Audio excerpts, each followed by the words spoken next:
Hey everyone, so in this video we're going to be covering the Kea Platinum. So this is going to be a quick reference guide. So we'll start on the outside. This is where your gas bottle is located. So to access the gas bottle, you want that key there. Put it in there like so, and you can open that bottle. We'll open it now because I'm going to run you through on the interior systems. Next to that over here is the shutter valves. Again, use that same key. So you've got two shutter valves there.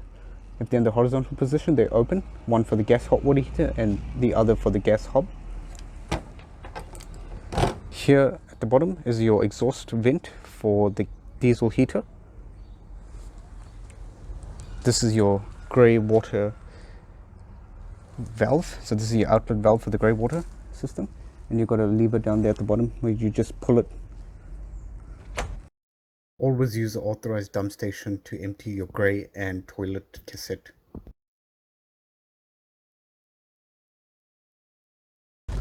This is the waste hose connection. You always have to keep this cap on at all times. So if we undo this cap, that's where you connect up your waste hose, and then you go to an authorized dump station and you can empty up the waste tank.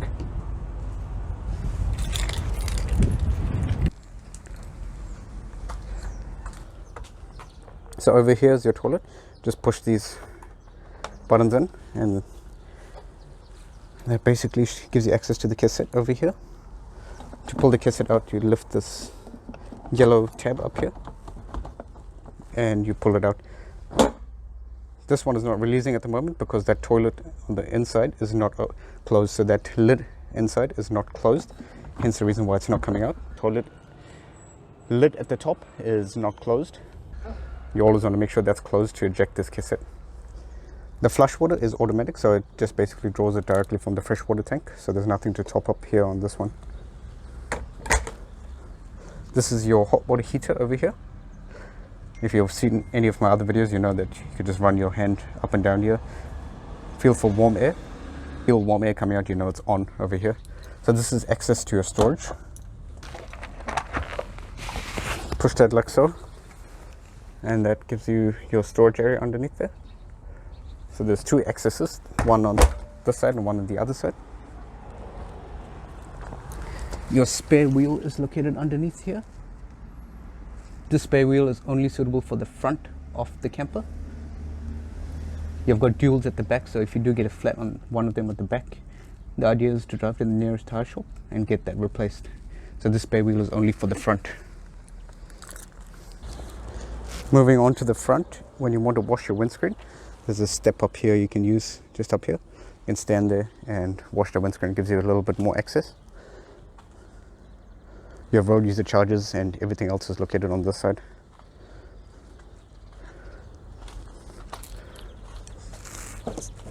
So here at the front, you have to open that door to fill your diesel. And that gives you access to the diesel filler. Step is located here. It's a manual step and you just pull it out.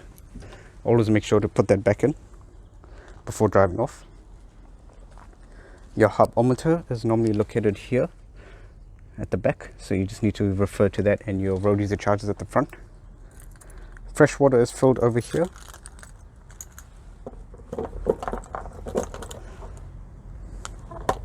Again, access through that key, and this one is locked at the moment, so you just put the key in here, one of these black keys, push that and push that, and just lift up. That black catch over there goes here and just locks into place. And you have your fresh water hose here and your grey water hose and your safe as well over there, and storage area. Same one that we saw on the other side, access from this side. When you're done, you can shut that and just lock this. You've got your awning here. So with the awning, you want to undo these two ring nuts, one on this side, one on this side. Undo both of those, and then coming up to the top here, and you want to open those tabs up there. Push that up like so. Push the other tab up like so. Then you want to take this, put that in there, and literally just pull the awning out.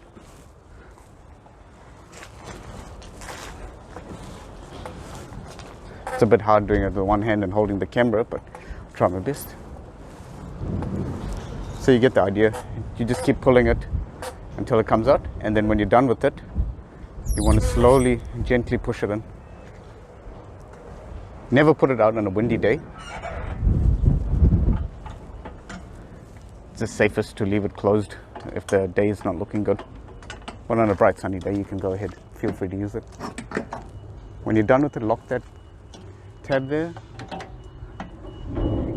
If this one doesn't align, all you want to do is just grab this and just give it a little bit of a wiggle, and then that just locks in there. Then you can go ahead and lock this, and you can go ahead and lock this. The house door keys are these two gold ones. They're marked gold.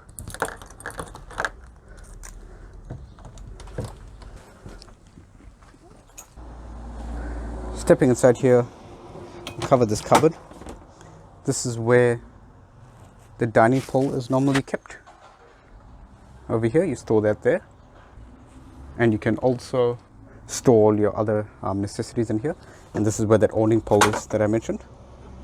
So that's where that one is stored over there. Your ladder is kept in here and it's just clipped in. So always make sure you push it in there in the clips. And your main control center on this particular Platinum is over here on this side. Straightforward. Fridge, light, water pump. So we turned on the gas bottle outside, so we'll turn on the water pump and we'll turn on the hot water heater. When that red light goes off, that means it's on.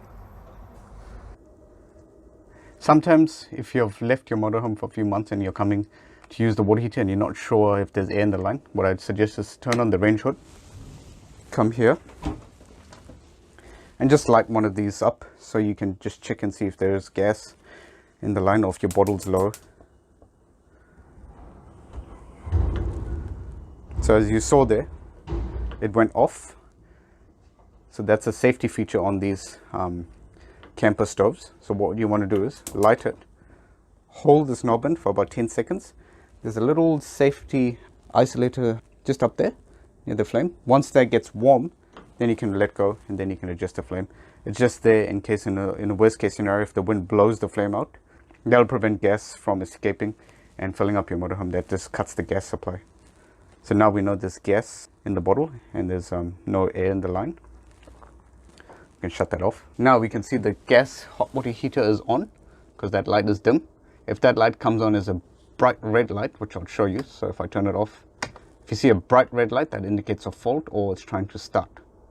We'll just watch it now and you should see that go dim, indicating the water heater is switched on.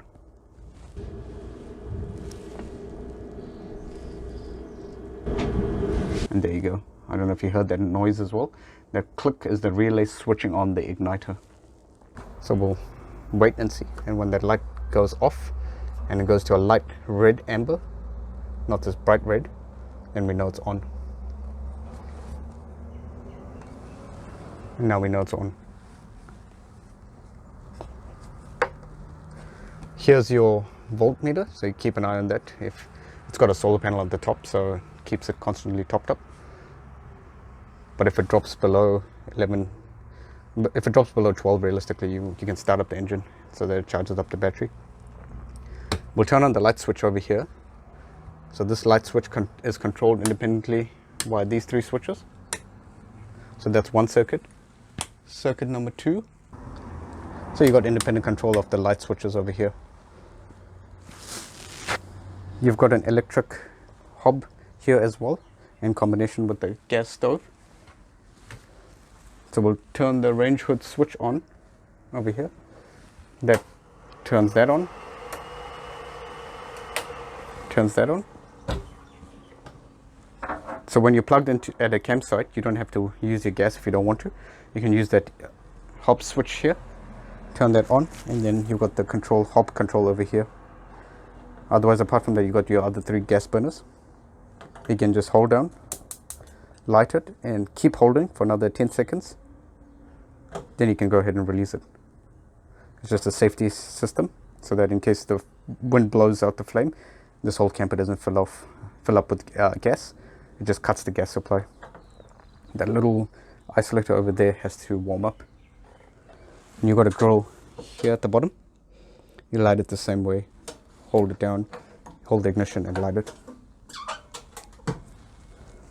You've got plenty of storage in this camper. I don't need to cover all of that. Your bins are located over here. You've got a water filter over here and your tap over here. To use either one, you need the water pump switch on. So here's that table I was talking about. So it's in the up position at the moment, so it's mounted here. That pole goes in that wardrobe that I showed you earlier. And this table, when you're not using it, is basically stored over here behind the driver's seat, and it just clips in there at the side. So that's where that's stored. On this particular model, your house battery is located underneath the seat here. So just up there, that just lifts up. And then you have your circuit breakers and RCD switches just down there, as well as a couple of cigarette lighter sockets and your main isolator switch in case you need to turn anything off. That's located underneath there.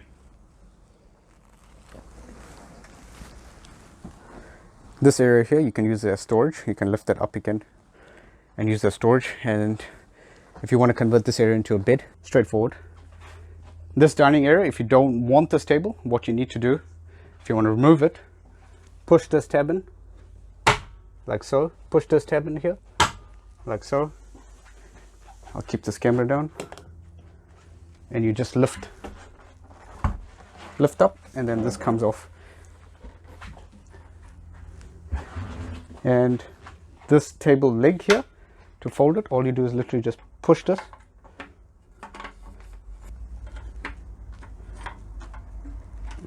Push that lever in, and then you can put this table up there or wherever you need to. And then this opens up that whole space over here.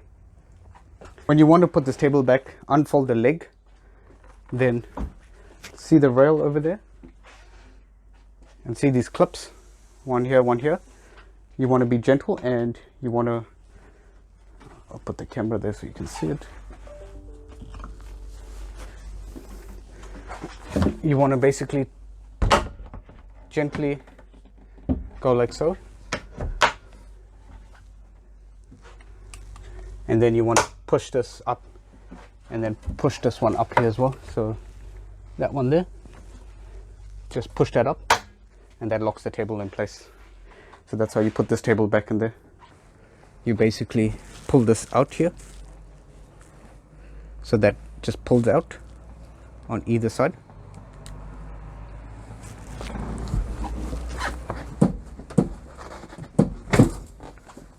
So like so, that pulls out, and there's a leg underneath here that folds down when you have it fully out. Similarly on this side as well. And if you look there, there's your battery, your charger, and your fuses and stuff underneath there as well. It's quite a nifty design. Now coming to the bathroom, over here you've got your couple of light switches. So this one here controls that, and this one here is for your bathroom. So this is your shower control for your shower head at the top there, and you just got a normal tap over here. That's your vent over there, that white color one. So when you turn on the diesel heater, you can preheat the bathroom as well. Really helps out in winter. And the toilet, if you notice, it's open. And now we have closed it. So always make sure to close it before driving. And this is a swivel bolt, so if you just put your hand there, you can swivel it whichever way you want. And it's just electronic flush. You just push that and the flush activates. So when you want to use the flush, the handle for the toilet is just underneath here. You pull that and that opens that top. And to use the flush, you just push that. And that's how that works. Fairly straightforward. There's instructions here as well, in case you need it. Normally need to have the water pump switch on to use this flush. So you've got a roof vent over here, so you can open that when you need to. Again, make sure you don't open that when it's windy, or if there's a lot of rain, or if the weather's not looking that great, don't open that. Similarly with all these vents here. So for this one, for example, you've got a fly mesh here, and you've got a block out there, and you've got them on all of them. So there, and over there as well. That's that one. You got large opening windows on either side. They can be tight sometimes because they free up when they're used. The boards to make this rear lounge into a bed are just located here. So one here and one here over there. The safe is accessed just over there underneath. It's just a standard key safe. So now we'll go to the fridge. We turn that switch on here, and we come to the fridge underneath here. So you got your thermostat over here.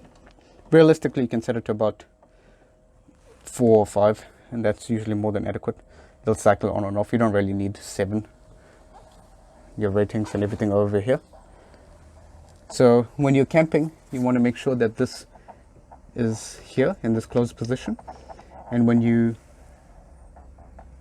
park up the motorhome after using this fridge, you want to make sure you vent the fridge. So you pull it to that position there, and then you just see how the fridge stays open. You want it to stay open, otherwise you'll get mold and moisture building up in there, and that's the last thing you want. So always make sure to leave this fridge open after a long trip. So when you're done venting the fridge and when all the moisture has come out, you can basically push this back to the lock position underneath and just make sure it stays locked over here. It's quite important to remember that. This table can stay in place while you're driving if you want to, or you can just put it away like I showed you earlier.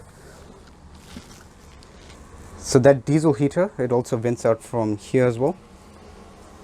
So it heats up the front cabin area quite well. So that meter switch over there controls the TV.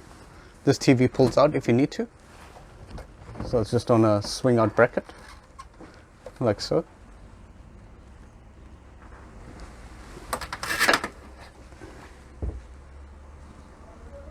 Remote's normally situated up there or in one of the drawers like here. You got DVD and USB on this thing. So that's fairly straightforward to use. I don't need to cover that. When you're done with the TV, make sure you push that away. Push that into the lock position and keep it in the lock position. The radio, if you want to use that, you just turn on the radio switch here. And you can turn this on and use the USB and the radio and stuff like that. The remote's up there for that. We'll turn that off, we don't need that. Tank monitors are up here. Diesel heater. All you literally do is just turn it to the on position, and the diesel heater will do its thing and cycle on and off automatically. So let that run for about 2 to 3 minutes. Once it starts up, then you can dial it down to whatever temperature you want. But we don't need that right now, so we'll turn this off. Even when you turn it off, it'll still cycle because it has to cool off.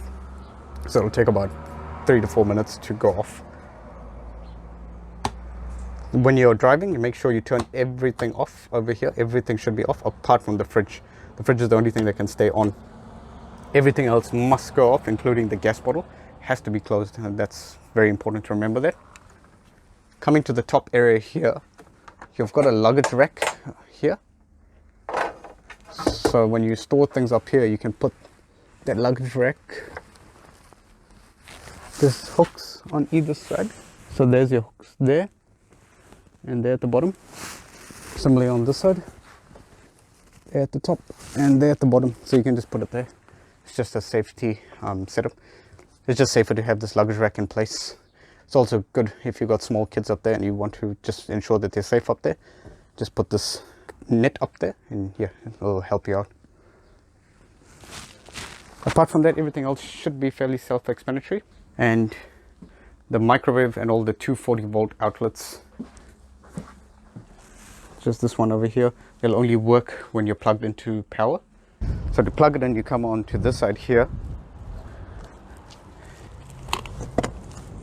That point there, you want to lift this up like so, slot that in there like so, and just push it in. Normally when you're at a campsite, you'll have a plug like this. Just lift that up like so and plug it in, and that automatically starts charging the battery, and you can use your microwave and all the 240 points. Next, which is on the outside on the driver's side where you plug into power. So the lead for it is normally located here at the front when you take delivery of the camper, or normally in the storage area at the back. Now here, coming to the front, depending on what model you have, you'll either have this touchscreen system here, or you won't. Just depends on what was fitted as an optional extra. So with your key here on this particular model, you just put it in here. That is position 1, where the radio and everything comes up. Position 2 is when the ignition lights and the glow plugs and everything get activated. Normally leave it for about 8 to 10 seconds in the morning, just so the glow plugs activate. And with your foot on the brake, all you have to do is literally just turn that once and it starts up. Your headlights are located over here. So this is your park lights and this is your low beam. When you want to go to high beam, you've got to come around to this side, the stalk over here. This controls your wipers and your high beam indicator. So all we need to do is, if I pull this down so you can see it, just push and that activates your high beam. For the wipers, just turn it and that turns on the wipers. And when you want your sprinklers, just push in. So all you have to do is literally just push in like so, and that activates your sprinklers. This, I'll turn this off so you can hear me. This over here is your limiter and cruise control. So when you want cruise control, you just pull back once. So say you're driving at 50 kilometers an hour, just pull back once, that'll activate cruise control, and you'll notice your speed will come up on the dash. To adjust the speed up and down, you either go up or down, and to cancel, you just push back again. I'll put the ignition on so you can see the limiter. So now the limiter is off there. So when the light's not on, it's off. When you push it and that orange light illuminates, that means it's activated. So it activates from whatever speed. So say you're traveling at 40 kilometers an hour and you don't want to exceed that. When you're at 40, all you do is just push that, and that activates the limiter and that switches on. So that's straightforward. It shifts just like a normal automatic car. So you just put your foot on the brake and you can put it in reverse. That'll activate the camera if you have that fitted. Neutral, and then you can put it in drive. If you want to shift it manually, then you can basically put it in drive and then just go left to shift down, right to shift up. And if you're in the manual mode and you want to go back to drive, all you do is just keep pushing this until you come to drive. So coming to the main control center over here, these are your adjusters for your different modes. So your front, blower vent, lower, upper, that's all fairly straightforward. This is recirculation. So when you want your AC to recirculate, you just push the AC and then you push that to recirculate. This is your fan speed.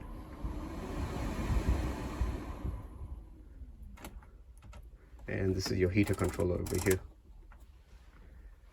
Your cigarette lighter socket is over here. You can use it to charge your phones and stuff like that. So you got one here. This one is switched through ignition. And you got another one down there, but be careful of that one because that's permanent power. So if you plug something in there and you forget it, you will kill your battery. So keep that in mind. That's quite important to know. If you got this particular type of head unit fitted as an extra, you can basically connect it to your phone. So you can hotspot your phone data to this for navigation. Or if you're at home, you can basically get your Wi-Fi system. So all you do is hit that and you go through there and run your Wi-Fi. For your navigation system, you have to initially connect up to your phone hotspot or a Wi-Fi signal in order for this to initially load.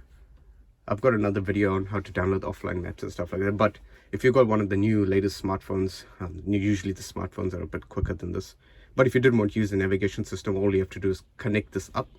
So I'll just quickly show you. So all you do is pull down there, go there, hold this there, that goes to Wi-Fi. So you want to turn on Wi-Fi and you want to connect it up to either your hotspot, your own home internet, or something similar, or public Wi-Fi or whatever. When you have internet, this will all load, like I said, and then you can initially start using it. But you would want to download the offline maps, which you can see in my other video.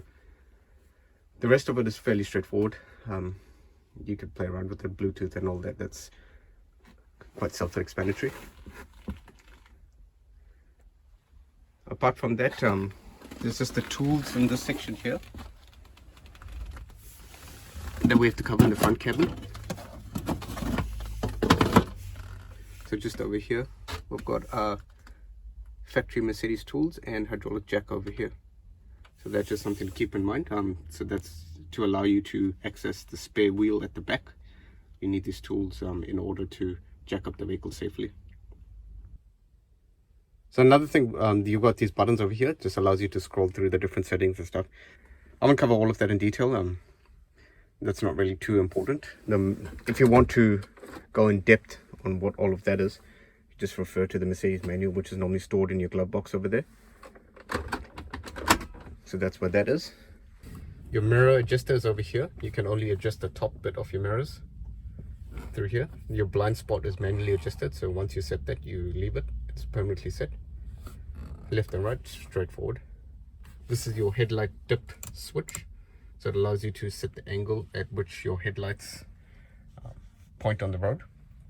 So the higher it is, you just basically want to try to keep it low so you don't blind oncoming motorists. And finally, coming onto this side, you might notice this red light over here.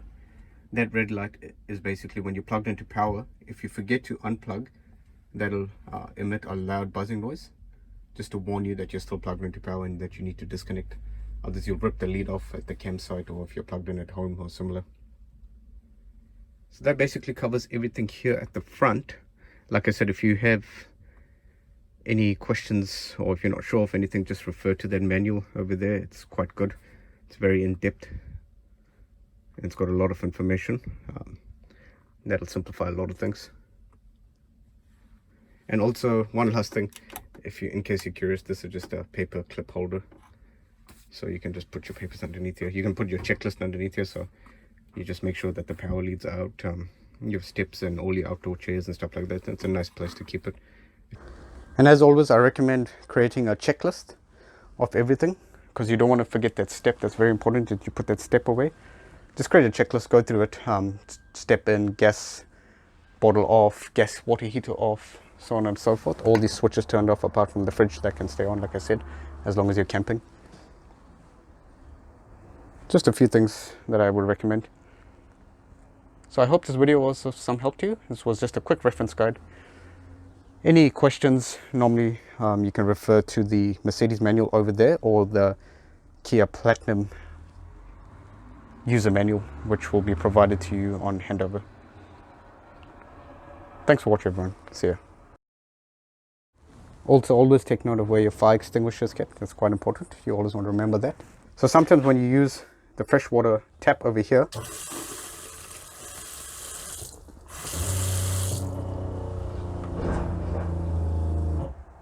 you heard the pump turn off now. If for some reason when you shut this off here and that doesn't turn off, that means there's air in the line. Just bleed out. Just open the tap and let all the air come out until you hear that shut off. So the water pump should always shut off as soon as you close the tap over here. And don't forget, you've got independent lights everywhere here. Make sure that you turn them off because they are independent of that switch, the main control center over there. So if you do leave them on, you will drain your battery. So just something to keep in mind. Make sure all of these are turned off prior to leaving the camper or parking it up. And you got your seat belts over here, 4 seat belts here.